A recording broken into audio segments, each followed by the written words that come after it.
how do I get enough fat in my diet? It seems that everything has protein, and I'm struggling to find foods with a high fat content that don't also come with a lot of protein. So, first, remember that a gram of fat is not equal in calories to a gram of protein. And not every gram of fat or gram of protein has the 9 calories or 4 calories, right? Some types of protein have less calories, some types of fat have less calories. So just keep that in mind. So I'll let you take it from here. Oh, so some of the foods that we use as, like, they're almost pure fat, right? Macadamia nuts, pili nuts, MCT oil in coffee. Avocados. So very sharp cheeses. So the other day we made eggs and high in protein, right? So to add fat, I grated in some Parmesan cheese.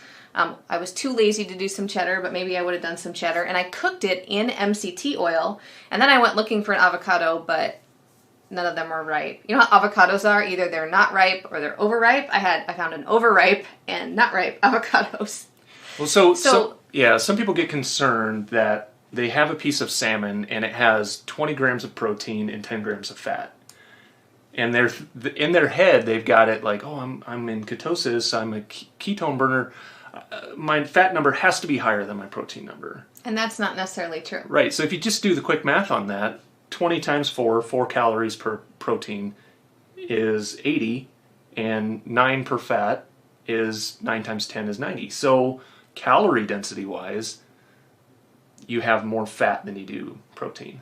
Well, when I cook salmon, I'll use MCT oil or coconut oil or some kind of an oil on the top and underneath it. Yeah. So I'm adding a little bit of fat as well. Yeah. So stay focused on whole foods, healthy foods, and don't get too wrapped around the axle about if you're getting too much protein, I guess, is a lot of people's concern. Mm-hmm. I would never be concerned if I was eating a high quality piece of meat and getting good quality protein out of it. That's just me, though. Great question.